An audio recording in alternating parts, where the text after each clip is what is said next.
Hello guys, welcome back to another tutorial. In this tutorial, we are going to learn how to fix TikTok privacy settings. Open your TikTok app. First, you need to go to your profile. Now, tap on these three lines in the top right corner.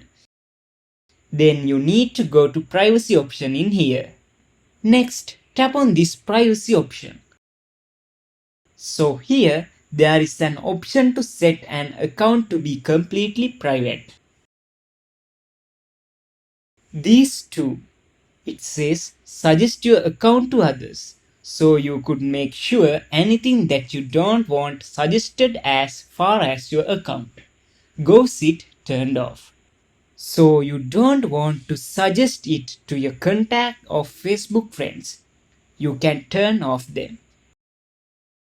There's another option, it says sync contacts and Facebook friends. I turn these off too. I don't want them to contact the contacts. I don't want my Facebook friends knowing about my TikTok account, so I have this turned off.